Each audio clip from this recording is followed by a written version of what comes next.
Hi everybody, ArmyP here for eXplorminate.net, and welcome back to episode 8 of my Let's Play of Stellaris with Utopia expansion installed. Now, from the last episode, you know that we ended up having a three-way war for a short period of time, where we actually had to defend or take white peace against the independent Secession League, which recently had changed their name from the Secession Union to the aforementioned. And the Valmanax Imperium declared war against us in our weakened state. Everybody knows that an Army P gives up no ground in a fight, so although we did make white peace with a former enemy or a current enemy, we were able to establish and make them our vassal.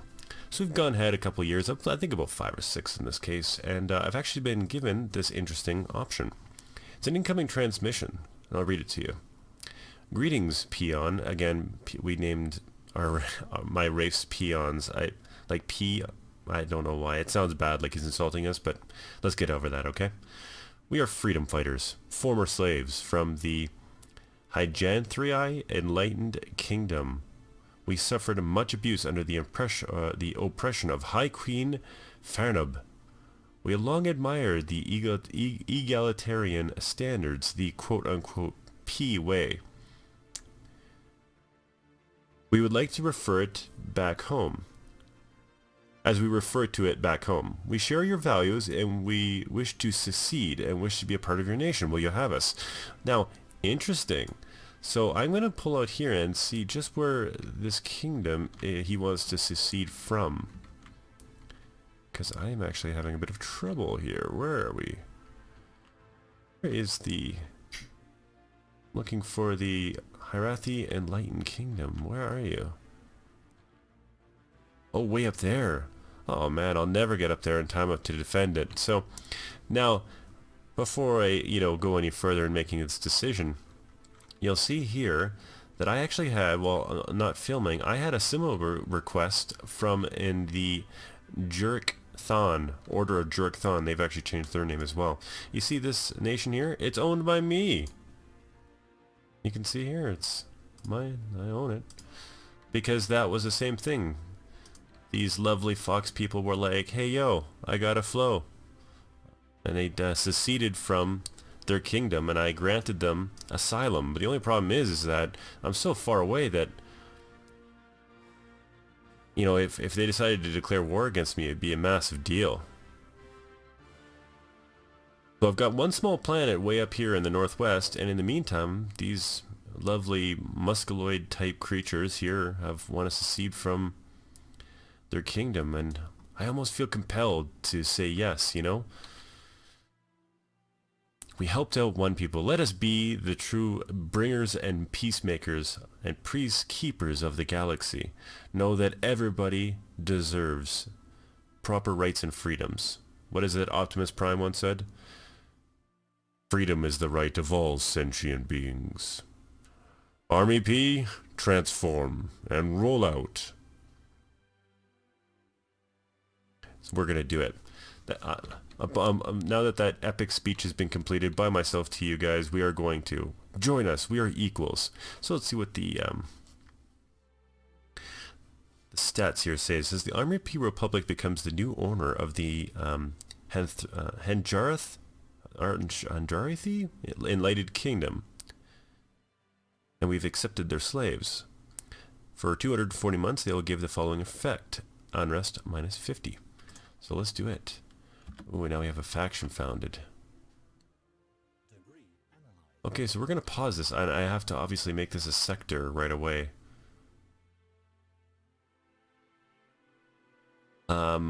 So what I'm going to do is just for the sake of playstyles, I don't want to dig too much into it. I am going to make that their own sector. And now that they've seceded from the what was that one? The Enlightened Kingdom. Okay, so I'm kind of curious if there was a modifier. We're rivals with them, allied to the rivals, rivals of rivals. So we're not in good shape against them. They have a superior fleet power, which is a little frightening to me. I should have maybe researched this a little bit, but they are already at war with somebody else, and they've got a pretty deep ties. You know, sometimes you have to throw caution to the wind. You have to roleplay the empire that you're roleplaying. I was not going to leave anybody behind. That is the Army P Republic way. But it doesn't seem to me that he's ticked off in particular. Oh no, wait, there it is. Took rebels. So he had a rebel faction, and because we're protecting him, it's a minus 30 with a +1 yearly modifier. Woo-wee. All right. What do we got here? Let's get them a possible general. Now that being said, we're going to leave them unbalanced. We're going to give them a little bit of minerals, and for the sector settings, I'm going to allow them to do military stations. Did I do that for here? Yes, we did. Same idea here.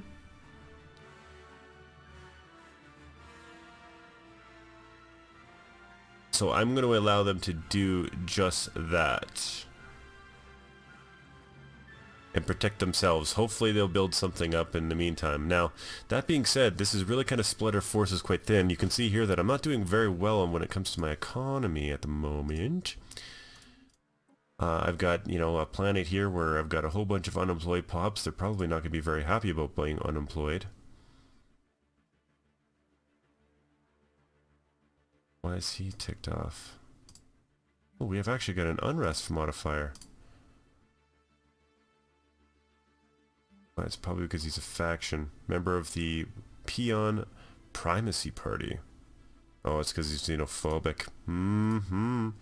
Coffee makes me nervous when I drink it. I'm telling you right now, I love this new faction system. It makes these little factional, political decisions really, really important. So,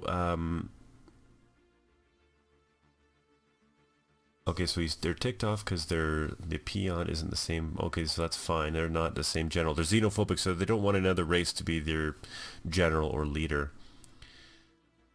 They want evasive xeno studies, Xenos disenfranchised, ensuring no Xeno species that our empire enjoys full citizenship rights. Core world exclusivity. Wow. They are ticked right off, man. I'm almost thinking that we're going to suppress this faction. Yes, suppress the faction. That'll cost me 1 of my influence points per month, but I'm not too sweating it. So, that being said, we're going to have to build our fleet back up. You can see here that it's, I'm struggling a little bit because of my economy's a little bit on the dry side. To counter that, I think what I'm going to do is I'm going to have to play around a little bit with my species rights, because this would be actually a good time to introduce that. It's something that we haven't done too much. Before I get too much into species rights, though, what I want to do... Wow. I want to just focus on the sectors for just a quick moment. I don't have a particularly large sector because I end up having... I have 5 out of 5. I just don't have a ton of planets, to tell you the honest truth. And I have 3 separate sectors that are also very small. But I wanted to take a quick moment to kind of show you how the sectors are doing, because of course, like I mentioned before, in patch 1.4, the sector system was actually quite...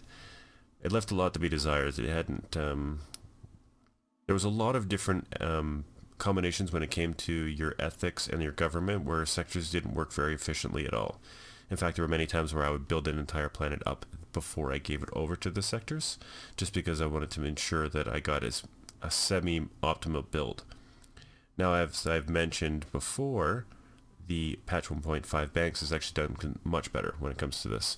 So I just wanted to quickly review it with you guys. So you can see here that my planet is building pretty much everything that we're going to need. The only thing that isn't established right now is looks like we got 1 pop on a +2 physics research that hasn't been developed. I think the reason is because, oh, we'll check it, why not? And the reason is because they only have 309, and they are constructing a planetary administration on Welvis Prime. and then planning to construct a defensive army on the Prime. So what they've done is, even though that the minerals have been split between 3 different sectors, this little sector's projects bubble lets us know why they're not building it, so it doesn't infuriate us. And again, same thing here. It looks like we've got one pop that's not working a tile, but for the most part, everything's exactly the way that you'd figure it would be. We'll go back to Villis Prime. And this is the one that's probably suffering the most, just because, unfortunately, it does not seem to have enough minerals, and I really can't afford to give them any, because my fleets have been decimated since, 2 significant wars.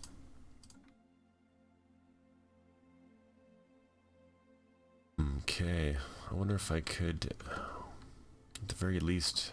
if you can see here, I've actually cleaned up another reason why my fleets probably look a little bit on the bleak side is because I cleaned up some of my my borders. Whole intention there is wanting to ensure that I could maximize as many minerals as I possibly could. So I cleaned out some crystallite entities. I cleaned out some mining. I do believe of some mining things, just general NPCs that needed to be cleared out. In the meantime, I need to get my mineral production back up, and then I will, of course, I didn't forget about you, we will look at the species rights. Okay, I'm going to do this a little bit individually here. Okay, perfect. Okay, and now we're going to look at the species rights page. Now, we haven't really had an opportunity to play with this too much because we haven't had very many species in our empire. So if we toggle this, showing galaxy, okay, I don't want to, I got lots of presentients, but the big ones, of course. I wonder if I can turn that off. Can I turn that off? No, I cannot. Let's go to the number. Okay, so we've got our peons, which is our main race. We can set our rights, which we've already established when we first started this Let's Play. It's got full citizenships, decent living conditions, which means that my each unit, each pop has a certain specific amount of my minerals that'll go towards its standard of living, and everything else is pretty standard. Full military service, allowed to colonize, etc. Now we've also got the Bernathi, the Bakata, and the Juscan. So we have 3 different species, so we can actually set their rights depending on whatever we choose to have their rights. We can give them a lesser standard of living. We can do whatever we want, and how we and basically give them all of the different options. You can see here this from the right hand side. It looks like we're giving them full citizenship by default, and I want to see how this is going to play into our faction system, because slavery band, where are we here?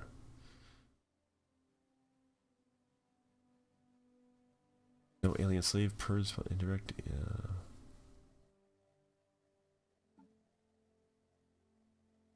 trying to figure out which one we would go to. Doesn't look like we got it. Robot scientists. I do believe there was one faction we had that said that all reproductive freedom. Yeah, there it is. Sorry, I was looking at it wrong. Electoral Freedom Center. So if you look here at the very bottom of the screen, I'm pointing, realizing you can't see my finger on the left-hand side of the screen where my cursor is. You can see that under equal citizenry, we get an effect of +5 happiness if we have equal rights for all of the different races in our kingdom. And because we're playing the freedom fighters and the throwbacks to democracy, we're going to allow that. But just say, for some our own personal curiosities, that we wanted to change the Bakata, let's say, and we wanted to give them resident status. So they will have less happiness, but their consumer goods will be reduced by 10%. So if we change that, it will... It looks like 26. So each change takes 10 years, very much like changing your government, whatever the case may be. And we can change it so that they're resident. It changes, it minuses how much consumer goods that they have. The standard of living we can change. We'll of course change their happiness, and also change how much minerals each one of the population serves, and etc. I'm going to keep everything as a default. I'll change that back once the 10 years is up. But let's just go check that planet out. Now that we've changed them from full citizens to just residents, doesn't look like it costs too much. Ooh, we've got unhappy pops. Yeah, so they're not particularly that happy. That's a bit of a shame.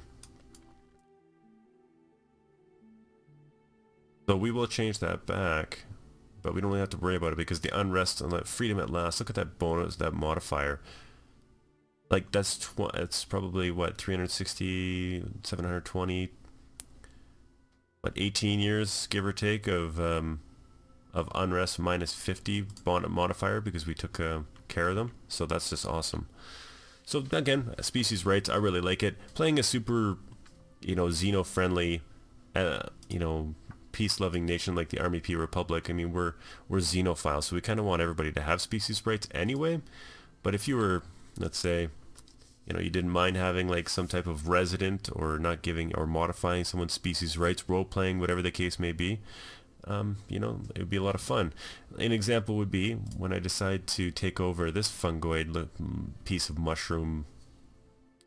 I'm going to eventually integrate this subject into my empire, and in doing so, because they attacked me and I'm ticked off with them, I could give them resident status for a short period of time till my economy gets back up, or whatever the case may be.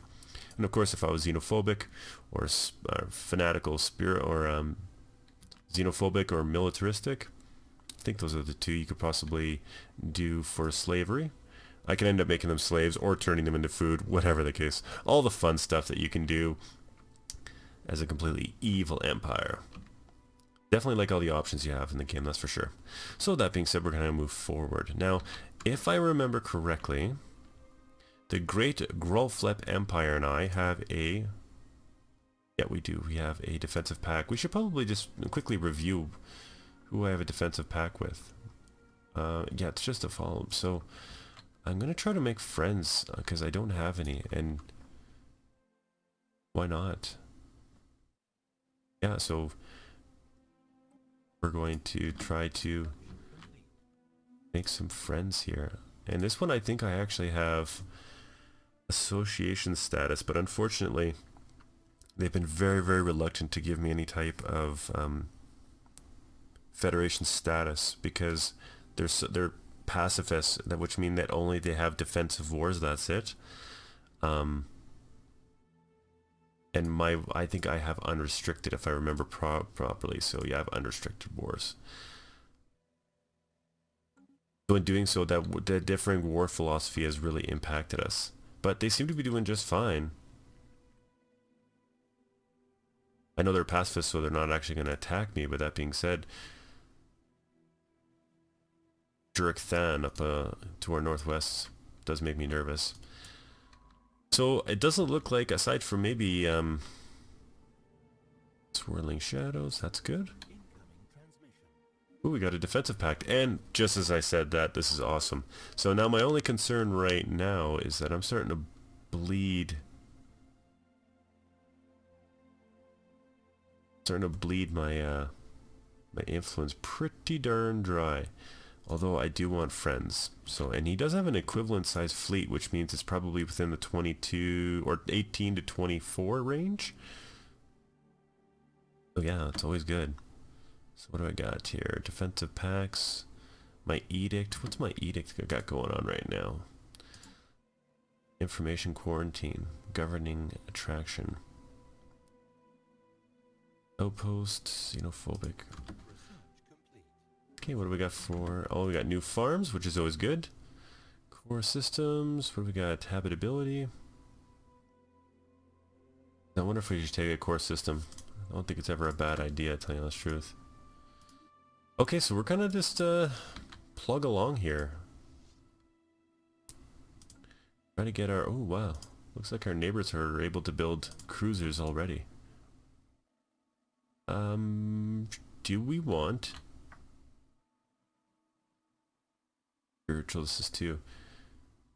Yeah, I think we should have a migration treaty. Always good to have a migration treaty with friends.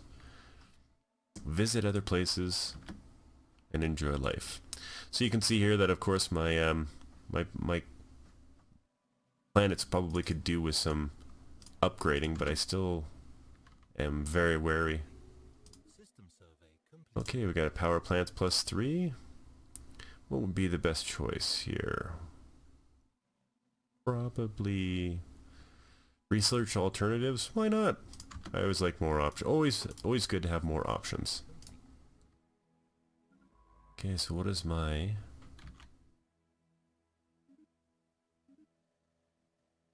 And now I do believe the interdimensional horror is actually inside of our borders, which is always good to have.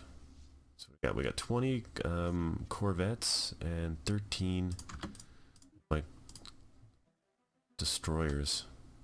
Man, I really need that. I really need to get cruisers out, because if my closest I'm really worried about the Cygagan Union. Unfortunately, I can't actually go out. I shouldn't say the Cygagan Union. The Cygagan League, because we have been at war before.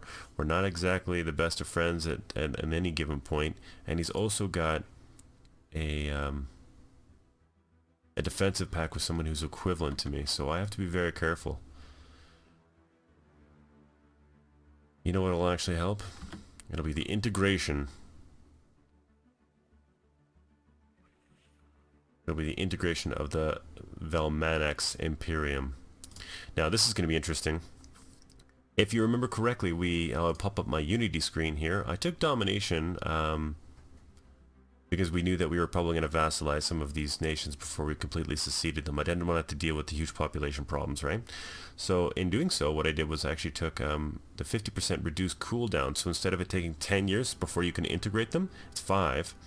Additionally, vassal... to integrate the vassal actually costs 33% actual influence as well. So that's the reason why an entire empire can be integrated for a meager 304. So I will take it. In the meantime, let's hope that we end up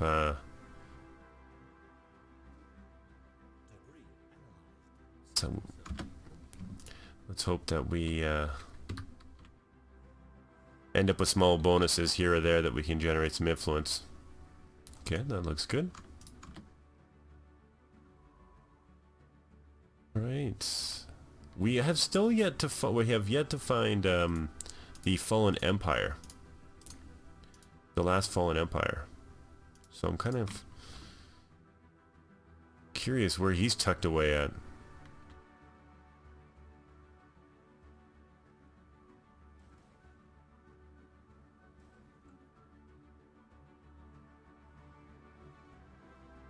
I'm trying to think about, it has been a long time since I've actually gone and deliberately attacked a dimensional horror. I'm trying to remember exactly how much I actually required to do it. I think it's somewhere in the neighborhood of, geez, I want to say every time I've done it I've probably had 25 to 30,000 military power, give or take. But I'm actually trying to remember just what the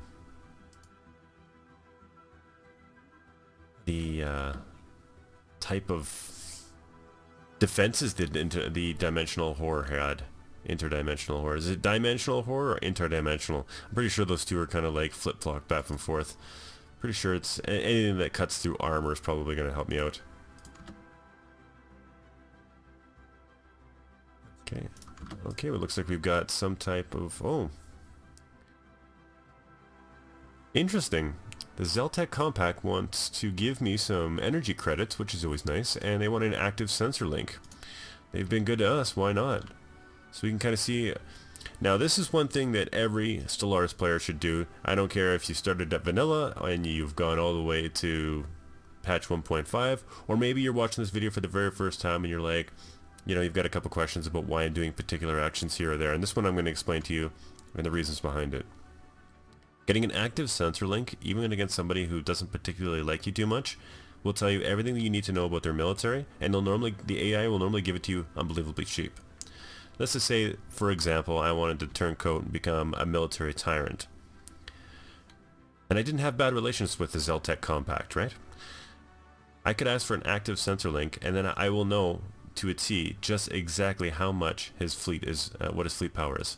So I can sit there and go to his main base, and then, oh look, he's got 2.3k military fleet.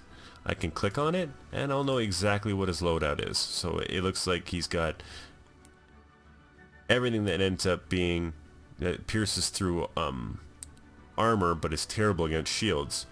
Knowing this information, I can quickly go to my ship designer and say, okay, I'm going to be invading a race that's awesome against armor but terrible against shields, and then quickly retrofit my entire fleet to maximize the efforts, or maximize trying to crush him. Boy, my my entire fleet has not been maintained. Excuse me while I upgrade a tad here. But it's a great tactic. I use it almost every game to completely, you know, decimate my enemies to the will of whatever empire I'm playing. But yeah, typically speaking, I'm a pretty good deal. I'm going to, I think there were comments below. I'm going to switch this. You guys were mentioning some comments there about my build-up being so poor because I actually ended up having one large. This is the last conflict that we have against the Sagagan Union. In the comment section below, you guys did mention that the reason I lost that initial engagement was because I ended up having a large slot where it wouldn't have hit the corvettes or it wouldn't have hit the destroyers very effectively. It's more went for cruisers and above. So I'm just going to change that loadout right now. Get everybody what they need to be. Perfect.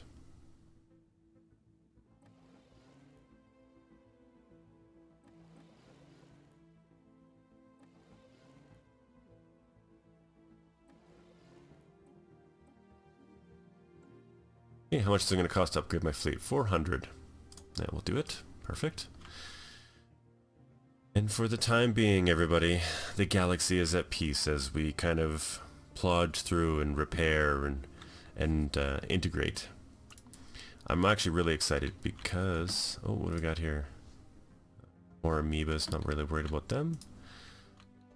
I'm actually more excited by the fact that eventually I'm going to be able to integrate this. I'll have an additional 4 planets and his fleet, which I do believe is sitting at, where did I see that?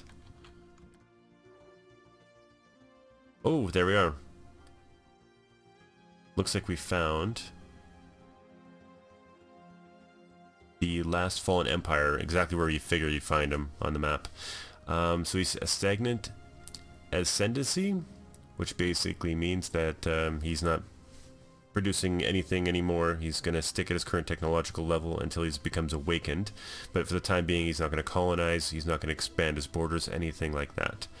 Now, this particular fallen empire is dedicated to hoarding the knowledge and the technology of the future, and may offer tasks or demand tribute from lesser empires to achieve this.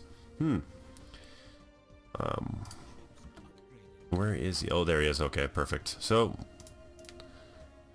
looks like our second, but he's back up. More rivals kicking around. Perfect. Yeah, so anyway, the reason I'm excited is because I do believe that he had... What happened to your fleet? Didn't you have like a fleet of like 1,000? You're not at war with somebody, are you?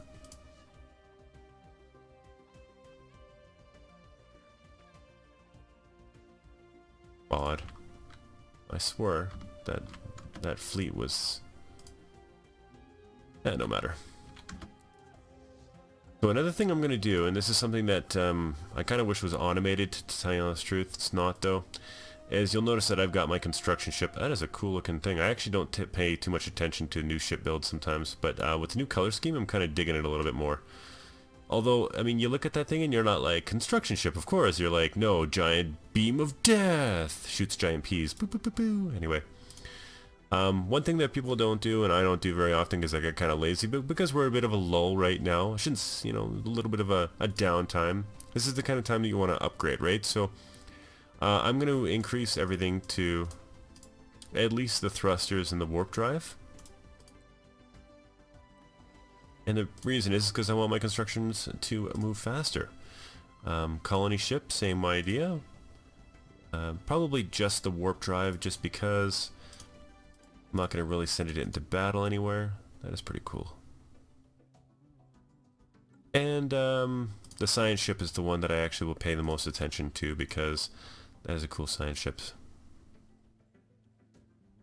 Oh look, lens flare. Oh! It's the new Star Trek movie. Everywhere. Anyway.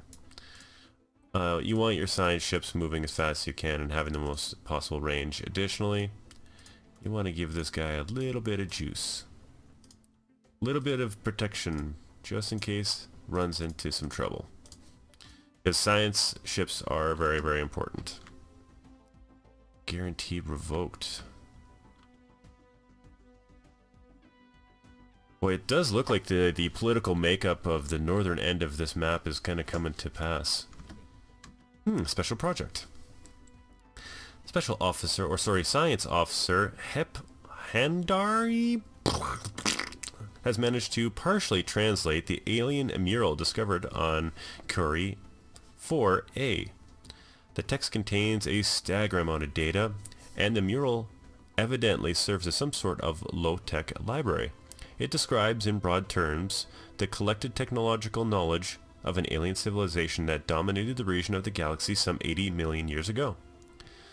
Some of it is already known to us, but the data does contain several promising leads for technologies we have yet to consider.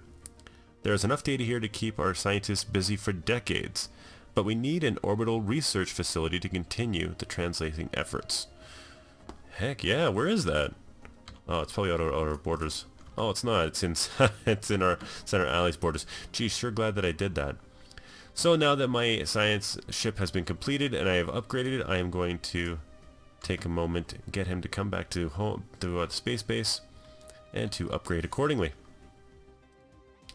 I know we've increased for our core systems. Boy, oh boy. You know, again, I'm on the forums quite a bit. I enjoy, reading up on, perspectives when it comes to the community on certain things. I know the backlash initially when Banks came out to have, to reduce the core number of your planets from 5 to 3 got some mixed results, but you can see right here that I'm 68 years in the game, 70 years in the game, give or take. I'm already at where I would be normally. I got there very quickly. Additionally, I'm now at 6, and I have an option, or I did have an option to research to 7. And not to mention the fact that if I decided to, I'm just going to open up my traditions tree. One of the perks that you can get is like,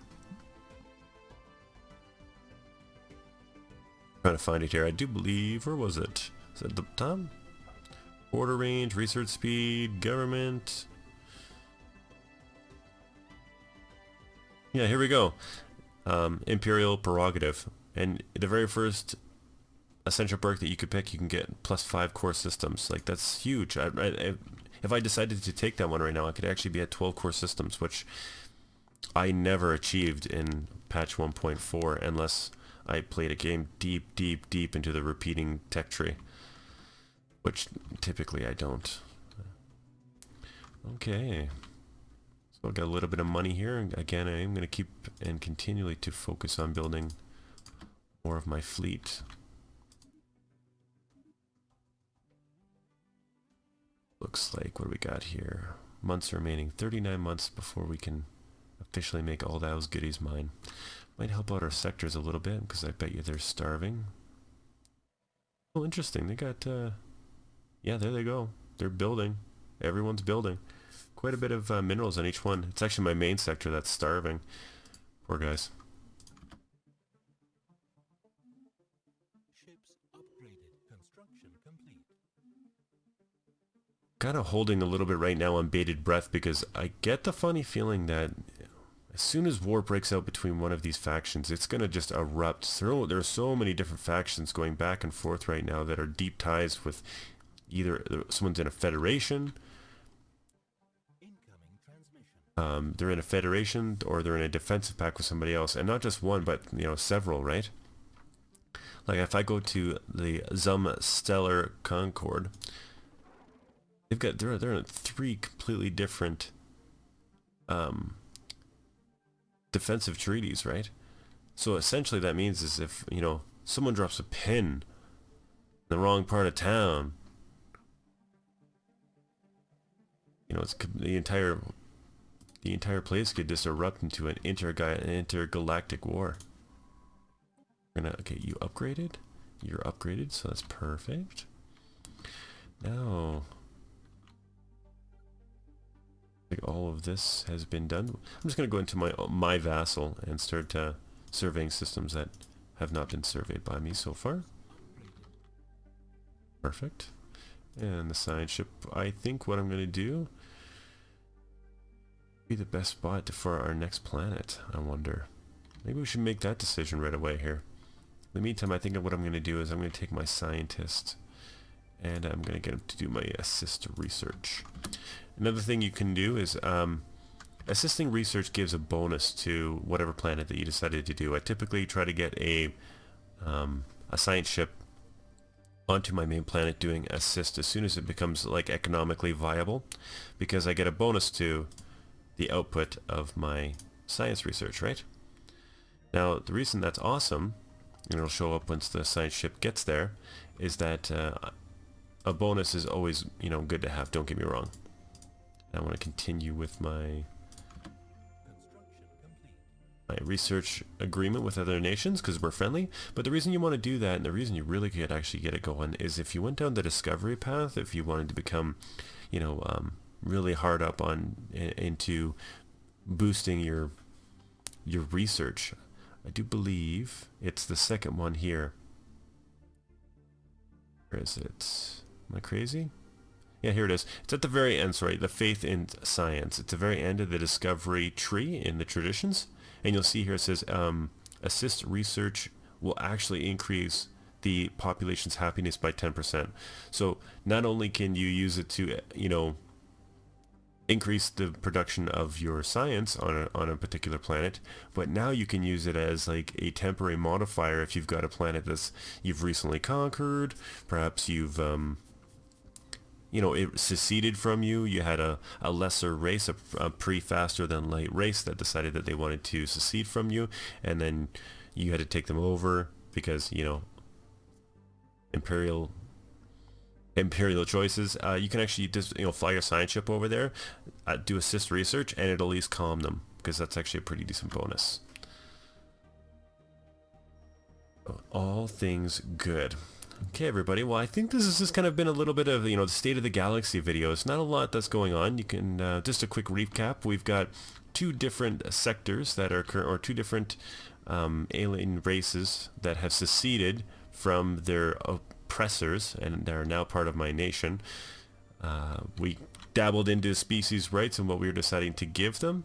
I'm now integrating the Valmax Imperium. So the next episode when I log on, this will be a part of my empire, and hopefully my economy will be doing a little bit better, and so will my fleets. And if anything juicy happens, I'll make sure that you guys have got it all recorded, and it's all good to go. Okay, so a little bit of downtime since the Action Pack 2 that we were previous to that. This is kind of a makeup one, and I think what we're going to do is plan out where we're going to make our next core world, and see if the pin drops and how the galaxy reacts to it. This has been Army P for eXplorminate.net, and thanks for watching.